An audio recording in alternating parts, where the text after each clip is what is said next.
ये फ्रांस की सरहद से नॉर्वे के शुमाली कोने तक जो इमेजिनरी लकीर आप देख रहे हैं, इसे अटलांटिक वॉल कहते थे। ये तकरीबन 4000 किलोमीटर लंबी एक डिफेंस लाइन थी, जिसे सेकेंड वर्ल्ड वॉर, दूसरी जंग अजीम के दौरान हिटलर की क़यादत में नाजी जर्मनी ने कायम किया था। मकसद ये था कि समंदर पार बरतानिया की तरफ से मेनलैंड जर्मनी पर ज़मीनी हमले को रोका जा सके। अटलांटिक वॉल के मोर्चों में भारी तोपें नस्ब थीं, जो बहरी जहाज़ों को डबोने की सलाहियत रखती थीं। इसके अलावा मोर्चों में मशीन गन्स और एंटी टैंक हथियार भी मौजूद थे। अब बरतानिया और उसके इत्तेहादियों ने जिनसे बचने के लिए ये दीवार बनाई गई थी। अगर जर्मनी को शिकस्त देना थी तो उन्हें ये दीवार हर कीमत पर तोड़ना थी। चुनाचे 1944 में उन्होंने इस सिक्योरिटी वॉल पर हमले का मंसूबा बनाया। उनका प्लान ये था कि फ्रांस के बॉर्डर पर जहां के जर्मनों का कब्जा था, वहां पर अटैक किया जाए और वहां से फिर आगे बढ़ते हुए जर्मन दारुल हुकूमत बर्लिन पर कब्जा कर लिया जाए। इस तरह नाजी एम्पायर का खात्मा करने का उनका मंसूबा था। इस मंसूबे के लिए ब्रिटिश फोर्सेस ने बड़े पैमाने पर तैयारियां शुरू कर रखी थी। फैक्ट्रियों में धड़ाधड़ हथियार तैयार हो रहे थे। अंग्रेजों की मदद के लिए अमेरिकी फौज के लाखों सिपाही भी बरतानवी साहिलों पर उतर रहे थे। उनके पास टैंक्स और दूसरी जंगी मशीनरी भी थी।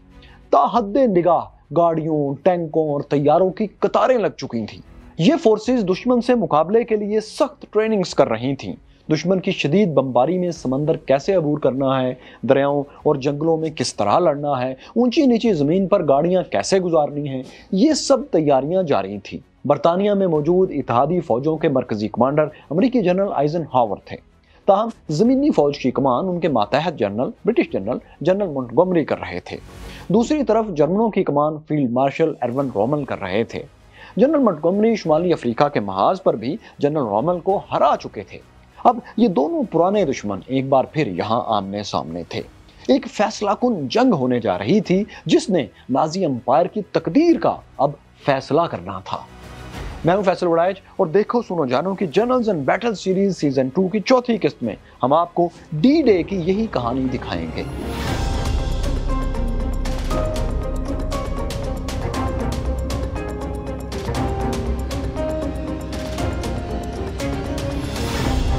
माय क्यूरियस फेलोज, जिस वक्त की ये बात है तब फ्रांस पर जर्मनों का कब्जा हो चुका था। जनरल रोमेल ने इसी कब्जे वाले फ्रांस में पहुंचकर जर्मन फौज की कमान संभाल ली। अब जनरल रोमेल के सामने सिर्फ और सिर्फ एक मिशन था कि फ्रांस के साहिल पर उतरती बरतानवी और इत्तेहादी फोर्सेस को किसी सूरत उतरने ना दिया जाए और फिर जर्मनी तक ना पहुंचने दिया जाए। यानी अगर वो यहाँ उतरते हैं तो जहां जनरल रोमेल थे। बरतानवी और अमेरिकी फोर्सेस की तैयारियों के बारे में उन्हें पूरी इंटेलिजेंस मालूमात मिल रही थी। वो समझ चुके थे कि इत्तेहादी ताकतें किसी भी वक्त अटलांटिक वॉल पर हमला कर देंगी। इसी दौरान जब उन्होंने दिफाई लाइन के हिफाजती इंतजामात का जायजा लिया तो वो बहुत मायूस हुए। हिफाजती दीवार में कई जगहों पर तो वाकई बहुत मजबूत दिफा था, लेकिन बहुत सी जगहें या तो खाली थी या फिर वहां हल्के हथियार नस्ब थे। उन्होंने फौरी तौर पर मजीद इंतजामात शुरू कर दिए। उनके ऑर्डर्स पर दिफाई लाइन के सामने समंदर और साहली रेत में लाखों माइंस बिछा दी गई। साहिलों पर जगह जगह लोहे के भारी क्रॉस एक्स की शक्ल की भारी लोहे की रुकावटें खड़ी कर दी गई। ये इसलिए कि समंदर की लहरें जब ऊपर को चढ़ आती हैं और साहिल तक आ जाती हैं तो ये रुकावटें पानी के अंदर छुप जाती थीं। अगर ऐसे में कोई बहरी जहाज या कश्ती साहिल के करीब पहुंचती है तो जाहिर है ये रुकावटें जहाज के पैंदे को चीर फाड़ कर उसे बेकार कर देंगी। इन रुकावटों में से कुछ के साथ बम भी बांधे गए थे ताकि कश्ती में सवार फौजी भी मारे जाएं। इसके अलावा दरख्तों के तने काटकर उन्हें साहिलों पर जगह जगह नस्ब कर दिया गया था। इन तनों को तारों से आपस में बांध दिया गया था और कुछ जगहों पर बम भी नस्ब कर दिए गए थे। तारों की मामूली सी हरकत से भी ये बम फट सकते थे। तारों के इस जाल को खास तौर पर पैदल फौज को रोकने के लिए तैयार किया गया था। इसके अलावा अटलांटिक वॉल के पीछे फ्रांसीसी मेनलैंड पर भी इसी तरह के ट्रैप्स तैयार किए गए थे। जनरल रोमेल के हुक्म पर कई मैदानों में पानी छोड़कर उन्हें तालाबों और दलदलों में तब्दील कर दिया गया था। इनमें टैंक और फौजी गाड़ियों का गुजरना मुश्किल था, सो इसलिए यह किया गया था ताकि बरतानवी फौज अगर अंदर आ जाए तो यहाँ फंस जाए। जनरल रोमेल हिफाजती इंतजामात पर भरपूर तवज्जो तो दे रहे थे, लेकिन उन्हें एक बहुत बड़ा मसला भी दरपेश था। वो ये कि 4000 किलोमीटर लंबी दिफाई लाइन के चप्पे चप्पे पर किसी सूरत बारूदी सुरंगें नहीं बिछाई जा सकती थीं और ना ही ऐसी रुकावटें खड़ी की जा सकती थीं कि दुश्मन को हर जगह से रोका जा सके। इसके लिए जितना वक्त और जितने पैसे दरकार थे वो जर्मनी के पास नहीं थे। यही वजह थी कि जनरल रॉमेल की तमाम तर कोशिशों के बावजूद अटलांटिक वॉल को नाकाबिले शिकस्त नहीं बनाया जा सका। इसमें बहुत सी जगहों पर ऐसे गैप्स आखिर वक्त तक बाकी रहे जहां से हमलावर यानी बरतानवी और इत्तेहादी फौज बड़ी आसानी से अंदर दाखिल हो सकती थी। अब बरतानिया और अमेरिका यानी एलाइड पावर्स ने फैसला करना था कि वो कब और किस मुकाम से हमला करेंगे। अब यूं था दोस्तों कि इत्तेहादी ताकतों ने अपने मंसूबे के तहत हमले का मुकाम चुन लिया था। ये दो दरियाओं के दरमियान का साहली इलाका नॉर्मंडी था। स्ट्रेटेजिकली ये इलाका हमले के लिए आइडियल जगह थी। यहाँ ऐसे खुले मैदान थे जहाँ टैंकों की पेशकदमी बहुत आसान थी। इत्तेहादियों का प्लान 3 मराहल पर मुश्तमिल था। पहले मरहले में उन्होंने नॉर्मंडी के साहिल के साथ एक बड़ा इलाका कब्जे में लेना था जहाँ वो मजबूत जंगी बेसिस कायम कर सकें, इस तरह का इलाका। दूसरे मरहले में उन्होंने बरतानिया से अपने ताज़ादम फौजी दस्तों और जंगी मशीनरी को इन्हीं बेसिस तक पहुंचाना था। इसके बाद तीसरे मरहले में उन्होंने पूरी ताकत से पेरिस की तरफ पेशकदमी करके इसे जर्मन कब्जे से आज़ाद करवाना था। इसके बाद फिर बर्लिन की तरफ यानी जर्मनी के मरकज की तरफ पेशकदमी का प्लान था। एलाइड कमांडर्स ने पहले मरहले के लिए 5 जून 1944, 5 जून 1944 का दिन मुंतखब किया था। ये इसलिए क्योंकि पेशगोइयों के मुताबिक 5 जून की रात हमले के लिए मौसम काफी साजगार था। उस रोज चांद की रोशनी में फौजी बासानी अपने टारगेट्स को देख सकते थे। इसके अलावा समंदर का मद्दोजज़र उतार चढ़ाव भी कम रहना था, यानी समंदर पुरसुकून होना था, जिसकी वजह से साहिल पर पानी ज्यादा दूर तक नहीं चढ़ा हुआ होना था। इसका मतलब ये था कि साहिल पर खड़ी रुकावटें पानी में छुप नहीं सकती थीं और इन्हें दूर से देखना और इनसे बचना आसान था। तो इन्हीं वजूहात की बिना पर इत्तेहादियों ने हमले की एक तारीख, एक डेट तय कर ली, लेकिन वो आपसी गुफ्तगू में अब वो तारीख नहीं बोलते थे, बल्कि हमले के दिन को डी डे कहते थे, 5 जून नहीं कहते थे। इसलिए ये हमला डी डे के नाम से मशहूर हुआ। मैक्यूरस फेलोज इत्तेहादियों ने हमले के मुकाम और वक्त का तयन अपने तौर पर तो बहुत सोच समझ कर लिया था, लेकिन अभी उनके सामने एक और बहुत बड़ा चैलेंज मौजूद था और हमले से पहले उससे निपटना बहुत जरूरी था। ये चैलेंज था जर्मन टैंक फोर्सेस। ये फोर्सेस अटलांटिक वॉल के बिल्कुल पीछे मुख्तलिफ जगहों पर तैनात थीं। इन टैंक फोर्सेस को रिजर्व में रखा गया था कि अगर दुश्मन इस हिफाजती दीवार को तोड़कर आगे आने भी लगे तो ये टैंक फोर्सेस उसे फिर पीछे को धकेल दें। हमले की कामयाबी के लिए जरूरी था कि जिस वक्त इत्तेहादी फोर्सेस नॉर्मंडी में लैंड करें तो ज्यादातर जर्मन टैंक वहां मौजूद ना हों। वो इतनी ताखीर से नॉर्मंडी यानी इस महाज़े जंग पर पहुंचे कि अमरीकी और बरतानवी फौजी फ्रांसीसी सरजमीन पर कब्जा जमा चुके हों। इस चैलेंज का जवाब था ऑपरेशन फोर्टिट्यूड। ये क्या था?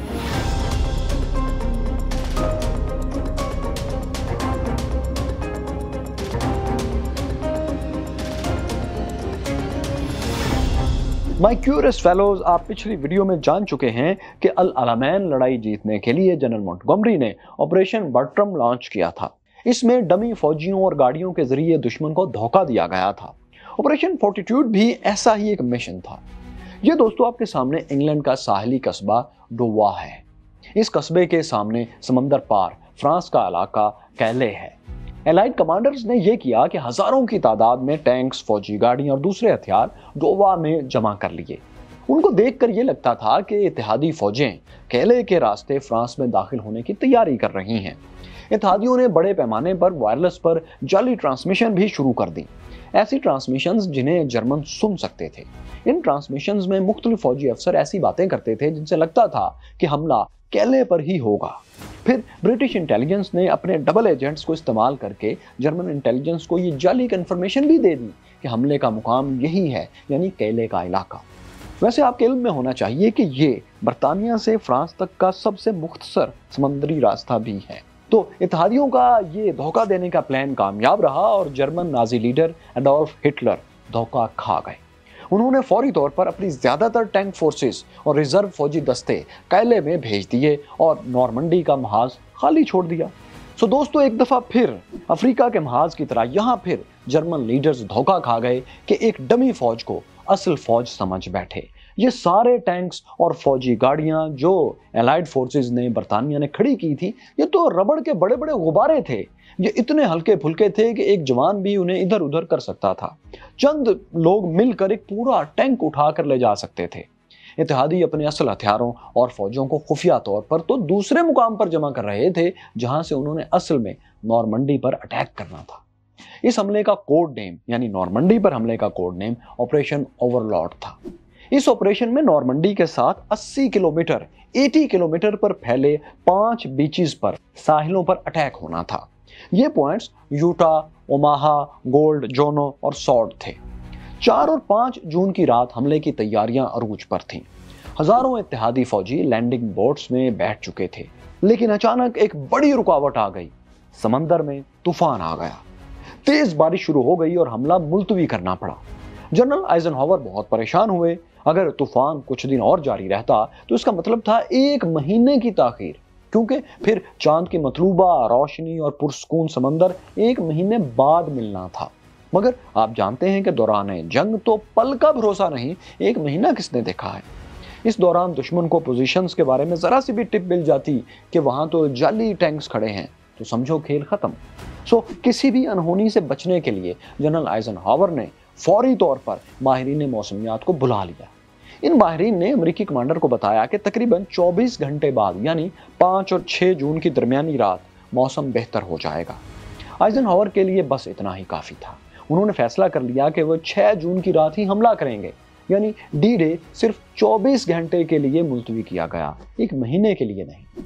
दूसरी तरफ जर्मनों की बदकिस्मती के इतने नाजुक वक्त में उनके मरकजी कमांडर जनरल रोमेल वहां मौजूद ही नहीं थे। मंगल 6 जून, यानी जिस रात हमला होना था, वही जर्मन जनरल की अहलिया की सालगिरह का भी दिन था। जनरल रोमेल ये सालगिरह मनाने फ्रांस में अपनी फोर्सेस को छोड़कर जर्मनी आ गए। उनके पीछे तबाही मच गई। 6 जून का सूरज निकलने से पहले इत्तेहादियों ने भरपूर हमला कर दिया, लेकिन ये हमला समंदर की तरफ से नहीं बल्कि फजा से किया गया था।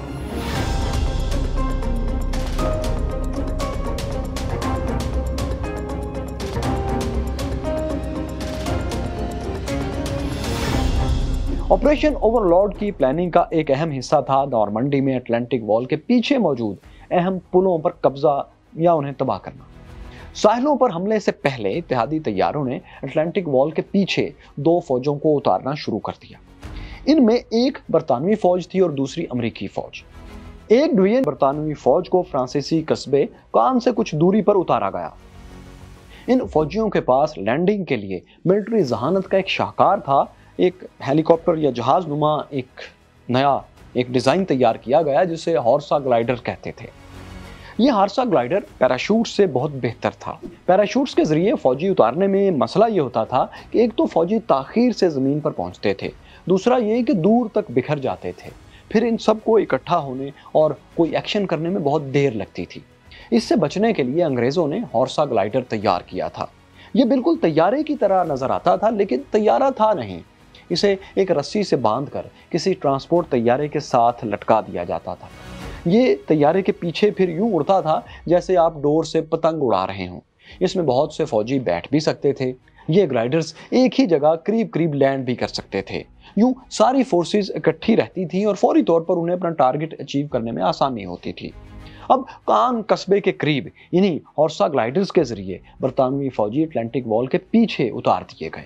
ग्लाइडर्स से लैंडिंग में सिर्फ ये मुश्किल पेश आई कि ये जमीन पर उतरकर कुछ दूर तक फिसल जाते थे, तवाजुन बरकरार नहीं रख पाते थे। इसमें कुछ ग्लाइडर्स टूट फूट का भी शिकार हुए और कुछ फौजी जख्मी भी हुए। ताहम ज्यादातर ग्लाइडर्स कामयाबी से लैंड कर पाए। बरतानवी फौजी इनसे निकले और वहां मौजूद एक दरिया और एक नहर पर मौजूद पुल पर काबिज हो गए, और यही उनका वहां का मिशन था। इत्तेहादी फोर्सेस का दूसरा हिस्सा यानी अमेरिकी फौज 2 डिवीजन पर मुश्तमिल थी। इन्हें यूटा बीच के पार उतारा गया, जहां इन्होंने कुछ सड़कों और रेलवे के पुलों को तबाह करना था। लेकिन इस फौज के पास हॉर्सा ग्लाइडर्स नहीं थे, सिर्फ पैराशूट्स थे। ताहम इससे पहले कि ये पैराट्रूपर्स जहाज से नीचे कूदते, जर्मन तैयारा शिकन तोपों ने इनके जहाजों पर ही अंधाधुंध फायर खोल दिया। फायरिंग से बचने के लिए ये तैयारे बिखर गए और अपने टारगेट्स से दूर हो गए।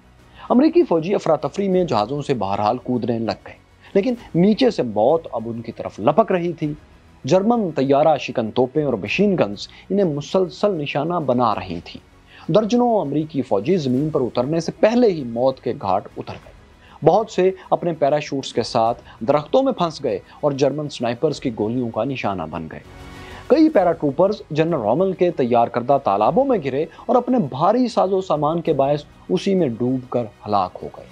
इस दौरान अमेरिकी तैयारों ने डमी पैराट्रूपर्स भी गिराए, जिन्होंने जर्मनों का ध्यान काफी देर तक भटकाए रखा, लेकिन इसके बावजूद बमुश्किल 3000 अमेरिकी जवान ही फौरी तौर पर एक जगह इकट्ठे हो सके और उन्होंने अपने टारगेट्स को अचीव करने की कोशिशें शुरू की। बाकी सब इधर उधर बिखर गए, जिन्हें फिर जमा होते हुए काफी वक्त लगा।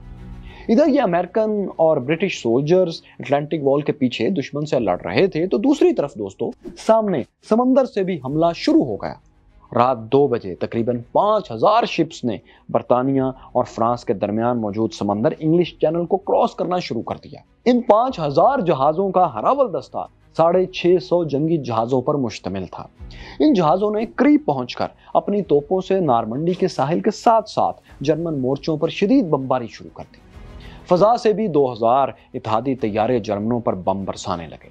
बमबारी का यह सिलसिला 4.5 घंटे तक जारी रहा। इसके बाद तैयारे और शिप्स पीछे हट गए और सिपाहियों से लदी लैंडिंग बोट्स आगे आने लगी। इन बोट्स पर अमेरिकी, बरतानवी और कैनेडियन फौजी सवार थे। यूटा और ओमाहा बीच पर अमेरिकी फौजी हमला कर रहे थे। गोल्ड और सॉर्ड बीचेस पर बरतानवी दस्तों का अटैक होना था, जबकि कैनेडियन फोर्सेस ने जोनो बीच को निशाना बनाना था। सुबह 6:30 बजे पहली बोट्स साहिल पर पहुंचने लगी। उनके अगले दरवाजे खुले और अंदर ठुंसे हुए फौजी कमर तक गहरे पानी में उतरे और मौजों से लड़ते हुए साहिल की तरफ बढ़ने लगे। उनके सामने जर्मन मोर्चों की कतारें थीं, जिनमें बैठे फौजी शॉक्ड थे। उन्हें हैरत का शदीद झटका लगा था, क्योंकि इस महाज पर इतनी बड़ी जमीनी फौज की आमद की ना तो उन्हें तवक्को थी और ना उनकी तैयारी थी। ये हमला तो जर्मनों के नजदीक कैले के इलाके में होना था। बहरहाल हैरत के झटके से संभलते ही उन्होंने अपनी जानें बचाने के लिए और जंग करने के लिए मशीन गन्स के मुंह खोल दिए। गोलियों की बारिश में एक एक करके इत्तेहादी फौजी ढेर होने लगे। बहुत से इत्तेहादी फौजी जान बचाने के लिए साहिल पर खड़ी रुकावटों के पीछे छुपे। जो आगे बढ़ता वो फौरन मारा जाता। कई फौजी बारूदी सुरंगों की नजर भी हो गए। फौजी जवान अपने सामने अपने साथियों की लाशें गिरते देख रहे थे। जख्मियों की चीखों पुकार, फायरिंग और धमाकों से एक हशर बर्पा हो चुका था। इधर नारमंडी का साहिल मैदान जंग बना हुआ था और उधर मौके पर मौजूद जर्मन कमांडर्स चीख चीख कर हेडक्वार्टर से मदद मांग रहे थे। वायरलेस पर धड़ाधड़ पैगामात भेजे जा रहे थे कि मदद करो, जल्दी टैंक्स भेजो, दुश्मन ने यहां हमला कर दिया है, इट्स इमरजेंसी। लेकिन इन डेस्परेट मैसेजेस का जर्मन हाई कमान पर बर्लिन में कोई असर नहीं हो रहा था। टैंक फोर्सेस को नॉर्मंडी से बहुत दूर केले में भेजा जा चुका था, जहां के हमले का खतरा था, जहां बर्तानिया ने धोखा दिया था। फिर हिटलर ने यह हुक्म भी दे रखा था कि उनकी मर्जी के बगैर कोई टैंक फोर्स अपनी जगह से मूव नहीं करेगी। यानी ऑन ग्राउंड मौजूद कमांडर्स अब बेबस थे। हिटलर से इजाजत लेने के लिए बर्लिन से राब्ता इन्होंने किया तो वहां से हैरत अंगेज जवाब मिला, हिटलर सो रहे हैं और उन्हें जगाया नहीं जा सकता। दोस्तों, ये बहुत ही बड़ा ब्लंडर था कि जंग शुरू हो चुकी थी, हमला हो गया था और हिटलर सो रहे थे। जनरल रोमेल बेगम की सालगिरह मना रहे थे। अटलांटिक वॉल के जर्मन डिफेंडर्स, आम सोल्जर्स के पास ना लीडरशिप थी, ना रीइंफोर्समेंट थी और ना ही ज्यादा मिकदार में असलहा था। उनके पास जो मशीन गन्स थी, उनकी नालें, उनकी बैरल्स मुसलसल फायरिंग से गर्म होकर पिघलने लगी थी। इन मशीन गन्स से वो बहुत देर तक दुश्मन को नहीं रोक सकते थे। इन हालात में मुकाबला नामुमकिन था, मगर जर्मन सिपाहियों ने बड़ी जुर्रत से लड़ाई जारी रखी। उन्होंने इत्तेहादी पैदल दस्तों की पेशकदमी बड़ी हद तक नामुमकिन बना दी, लेकिन एलाइड कमांडर्स के पास इसका भी हल मौजूद था। ये हल था डिप्लेक्स ड्राइव या डीडी टैंक्स, जिनका निक नेम था डोनाल्ड डक। ये M4 शर्मन टैंक्स थे, जिनमें कुछ तब्दीली करके इन्हें समंदर में तैरने के काबिल बना लिया गया था। इनके गिर्द रबड़ का मोटा कवर लगा दिया जाता था। ये टैंक के लिए लाइफ जैकेट का काम देता था, ये रबड़ का कवर, और इस कवर में हवा जब भरती थी तो ये फूल कर टैंक को पानी के ऊपर सहारा दे देता था। फिर हर टैंक के पीछे कश्ती की तरह 2 प्रोपेलर्स लगाए जाते थे, जिनकी मदद से टैंक को आगे मूव किया जा सकता था। तो इत्तेहादियों ने जब इन्फेंट्री को नाकाम होते देखा तो यही फ्लोटिंग टैंक्स डीडी पानी में उतार दिए। ये टैंक समंदर में तैरते हुए जब जर्मन पोजीशंस की तरफ बढ़े तो वहां बैठे फौजियों की हिम्मत जवाब देने लगी। उनके पास एंटी टैंक वेपन्स ना होने के बराबर थे, क्योंकि साहिल से टैंकों की आमद तो उनके वहमो गुमान में थी ही नहीं। चुनाचे वो अपनी पोजीशंस छोड़कर भागने या हथियार डालना शुरू हो गए। टैंकों की मदद से बरतानवी फौज ने गोल्ड और सार्ड बीचेस पर बड़ी आसानी से कब्जा कर लिया। यूटा बीच अमेरिकियों के कब्जे में चला गया। जोनो बीच पर कैनेडियन फोर्सेस को शुरू में मुश्किलात का सामना करना पड़ा। इसकी वजह यह थी कि इस जगह समंदर में खिलाफे तवक्को तुगयानी आ गई थी। समंदर का पानी साहिल पर दूर तक चढ़ गया था और वहां खड़ी रुकावटें नजरों से ओझल हो गई थी। इन रुकावटों से टकराकर कई कश्तियां तबाह हो गई। फिर भी कैनेडियन फौजी बहादुरी से लड़े और आखिर में जोनो बीच पर काबिज हो गए। इस दौरान साहिल पर लड़ने वाली फोर्सेस को नेवल फोर्सेस से मदद भी बहरहाल मिलती रही। नेवल शिप्स और डीडी टैंकों की मदद से 4 बीचेस तो इत्तेहादियों के कंट्रोल में अब आ चुके थे, लेकिन 5वें बीच ओमाहा में अमेरिकी फौजी पेशकदमी करने में नाकाम हो रहे थे। जर्मनों की मुजाहमत इतनी शदीद थी कि एक मौके पर तो अमेरिकी कमांडर सोचने लगे कि या तो पीछे हटा जाए या फिर दूसरे साहिलों से बरतानवी फौज को मदद के लिए बुला लिया जाए। अब यूं था कि पीछे हटना तो कोई ऑप्शन नहीं था, क्योंकि इस तरह ऑपरेशन ओवरलॉर्ड की कामयाबी खतरे में पड़ जाती। सो अमेरिकी कमांडर्स ने नेवी को मदद के लिए बुला लिया। एक अमेरिकी जहाज साहिल के करीब आया और तोपों से अहम जर्मन पोजीशंस को उसने तबाह कर दिया। इसके बाद अमेरिकियों ने ओमाहा बीच पर भी अपना परचम लहरा दिया। उधर दोस्तों ये बीचेस इत्तेहादी कब्जे में जा रहे थे तो दूसरी तरफ हिटलर को सुबह 10 बजे बेदार करके ये इत्तला दे दी गई कि हमला नॉर्मंडी पर हुआ है और बहुत शिद्दत से हुआ है। लेकिन हिटलर ने इस खबर पर यकीन ही नहीं किया। वो कई घंटों तक तो यही समझते रहे कि ये अटैक एक धोखा है, असल हमला तो केले में ही होगा। लेकिन आप जानते हैं वो तो इत्तेहादियों ने उन्हें धोखा दिया था और वो धोखा खा गए थे। बहरहाल कुछ देर बाद हिटलर के औसान बहाल हुए और उन्हें यह एहसास हो गया कि उन्हें बेवकूफ वाकई बना लिया गया है। चुनाचे टैंक फोर्सेस को अब फौरी तौर पर उन्होंने हुक्म दिया कि वो नॉर्मंडी पहुंचे। लेकिन तब तक कम से कम 8 घंटे की ताखीर हो चुकी थी और टैंक फोर्सेस को महाज तक पहुंचने के लिए कई दिन चाहिए थे। इत्तेहादी फौजें जर्मन टैंकों की अदम मौजूदगी का फायदा उठाकर तेजी से साहिली इलाके में अपने कदम जमाने लगी। 6 जून की शाम तक 1,56,000 इत्तेहादी फौजी साहिल पर लैंड कर चुके थे। 11 जून तक इत्तेहादी फौजें साहिल के साथ एक बड़े इलाके पर काबिज हो चुकी थी। 3,26,000 फौजी और 50,000 से ज्यादा टैंक्स और गाड़ियां वहां मौजूद थी। इतनी बड़ी फौज को अब साहिल से निकालना जर्मन टैंक फोर्स के बस की बात भी नहीं रही थी। इत्तेहादियों ने अपने कब्जे में आने वाले साहिलों पर मसनूई बंदरगाहें, फ्लोटिंग हार्बर्स तक बना ली थीं। इन्हें मलबरी हार्बर्स कहा जाता था। बर्तानिया से फ्रांस तक समंदर में पाइपलाइंस बिछाकर तेल की सप्लाई लाइन भी शुरू कर दी गई थी। डी डे की लड़ाई में 10,000 से ज्यादा इत्तेहादी फौजी हलाक और जख्मी हुए थे। लेकिन इस कुर्बानी का फायदा यह था कि अटलांटिक वॉल अब टूट गई थी और इत्तेहादियों के लिए पेरिस और बर्लिन का रास्ता खुल गया था। अब अपनी फोर्सेस की मदद के लिए जो जर्मन टैंक फोर्सेस नॉर्मंडी आ रही थीं, उन पर अमेरिकी और बरतानवी तैयारे शदीद बमबारी आसानी से कर रहे थे। बहुत दिनों तक शदीद नुकसानात उठाकर जब जर्मन टैंक्स नॉर्मंडी पहुंचे, उनकी फोर्सेस पहुंची, तो ये बहुत कमजोर हो चुकी थी। अब उनके पास अटैक की ऑप्शंस ही नहीं रही थी, इन्हें दिफाई जंग लड़ना थी। इस दौरान जनरल रॉमेल भी जर्मनी से फ्रांस लौट आए, ताहम उनकी आमद तक हालात बेकाबू हो गए थे। फिर भी जर्मन कमांडर ने नॉर्मंडी जाकर टैंक फोर्सेस की मदद से दुश्मन को रोकने की अपनी सी भरपूर कोशिश की, ताहम वो नाकाम रहे।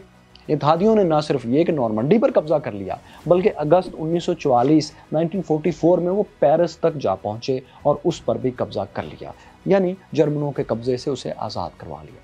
लेकिन तब तक जनरल रॉमेल अपनी कमान से बरतरफ कर दिए गए थे, बल्कि अब उनकी जिंदगी भी खतरे में पड़ गई थी। दरअसल हुआ यह था कि 17 जुलाई को एक इत्तेहादी फ़िज़ाई हमले में जनरल रॉमेल शदीद जख्मी हुए। वो अस्पताल में थे कि 3 रोज बाद 20 जुलाई को हिटलर पर कातिलाना हमला हो गया। हमले की साजिश में कई जर्मन फौजी अफसर शामिल थे जो हिटलर को हटाकर इत्तेहादी ताकतों से सुलह करना चाहते थे। इस तरह वो जर्मनी को इत्तेहादियों के कब्जे में जाने से बचाना चाहते थे। उनके इशारे पर एक अफसर क्लास स्टॉफनबर्ग ने पोलैंड में नाजी फौजी हेडक्वार्टर का कॉन्फ्रेंस रूम बम से उड़ा दिया। हिटलर इस कॉन्फ्रेंस रूम में मौजूद थे और उन्हें कुछ जख्म भी आए। उनका ट्राउजर भी बुरी तरह फट गया था, लेकिन वो जिंदा रहे। इस नाकाम हमले के फौरी बाद हिटलर ने धमाके की साजिश में मुलव्विस लोगों की गिरफ्तारियां शुरू कर दी। अगले रोज 21 जुलाई को बम धमाका करने वाले फौजी अफसर क्लास स्टॉफनबर्ग को फायरिंग स्क्वाड के सामने सजाए मौत दे दी गई। आने वाले दिनों में मजीद साजिशी लोग गिरफ्तार हुए। इनमें कम से कम 200 लोगों को मौत के घाट उतार दिया गया। साजिशों में जनरल रोमेल का नाम भी लिया जाने लगा, हालांकि वो उस वक्त हॉस्पिटल में थे। लेकिन यह समझा गया कि साजिश की खिचड़ी जो बहुत पहले से पक रही थी, उसमें जनरल रोमेल भी शामिल थे। उनकी एक पुरानी तस्वीर भी दिखाई जाने लगी जिसमें वो साजिशी फौजी अफसरों के साथ एक मीटिंग में बैठे थे। अगरचे इस तस्वीर से ये जाहिर नहीं होता था कि वो किसी साजिश में शरीक हैं। ये एक फॉर्मल मीटिंग भी हो सकती थी, क्योंकि साजिश में मुलव्विस लोग बहरहाल फौजी अफसर तो थे ही। लेकिन हिटलर को पक्का यकीन था कि जनरल रोमेल उनकी हुकूमत का तख्ता उलटने की कोशिश में शामिल थे। चुनाचे उन्हें फौज की कमान से हटा दिया गया। कुछ अरसे बाद जब जनरल रोमेल हॉस्पिटल से डिस्चार्ज होकर चलने फिरने के काबिल हो गए, तो उन्हें इस मुबैना साजिशी हमले की सजा दी गई। हिटलर की हुकूमत ने उन्हें यह ऑप्शन दिया कि वो या तो खुदकुशी कर लें या फिर मुकदमात का सामना करके फायरिंग स्क्वाड के सामने मारे जाएं। खुदकुशी करने में फायदा यह था कि उन्हें गद्दार की तरह नहीं बल्कि एक हीरो की तरह दफन किया जाना था और उनके खानदान को उनकी पेंशन और दूसरे बेनिफिट्स भी मिल जाने थे। जनरल रोमेल ने खुदकुशी वाली ऑप्शन कबूल कर ली। उन्होंने अपनी यूनिफॉर्म वाली वो जैकेट पहनी जो उन्होंने शुमाली अफ्रीका के सहरा में लड़ते हुए पहनी थी।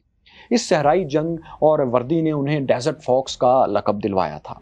अब वो इसी यूनिफॉर्म में मरने के लिए जा रहे थे। उन्होंने अपनी फील्ड मार्शल वाली छड़ी भी साथ ले ली। फिर वो घर से निकले और कार में बैठकर आबादी से कुछ दूर चले गए। वीडियो में नजर आने वाले मुकाम पर पहुंचकर उन्होंने साइनाइड कैप्सूल खाकर खुदकुशी कर ली। यहाँ एक यादगार है और करीब ही उनकी कब्र थी। जनरल रोमेल ने जब खुदकुशी की तो नाजी एम्पायर अपने खात्मे के करीब पहुंच चुकी थी। इत्तेहादियों ने फ्रांस पर कब्जा कर लिया था और 1944 के आखिर तक वो जर्मनी की सरहद तक पहुंच चुके थे और इस पर बड़े हमले की तैयारी कर रहे थे। मगर दोस्तों, अमेरिका और बरतानिया अटलांटिक वॉल को तोड़कर पेरिस तक तो पहुंच गए थे, लेकिन बर्लिन तक वो पहले नहीं पहुंच सके। उनकी आमद से पहले मशरकी महाज ईस्टर्न फ्रंट से आने वाले रूसी फौजी दस्तों ने बर्लिन को घेर लिया। ये यूरोप में सेकेंड वर्ल्ड वॉर, दूसरी जंग अजीम के आखिरी मार्के की शुरुआत थी। ये आखिरी जंग हिटलर ने कैसे लड़ी, अपने बंकर में नाजी लीडर के आखिरी दिन कैसे गुजरे, ये सब आपको दिखाएंगे, लेकिन जनरल्स एंड बैटल्स की अगली किस्त में। दोस्तों, अगर आपने जनरल्स एंड बैटल्स सीजन 2 शुरू से नहीं देखा तो आप इस प्लेलिस्ट पर टच कर लें। यहाँ देखिए हिस्ट्री ऑफ पाकिस्तान और यहाँ देखिए द हिस्ट्री ऑफ अमेरिका।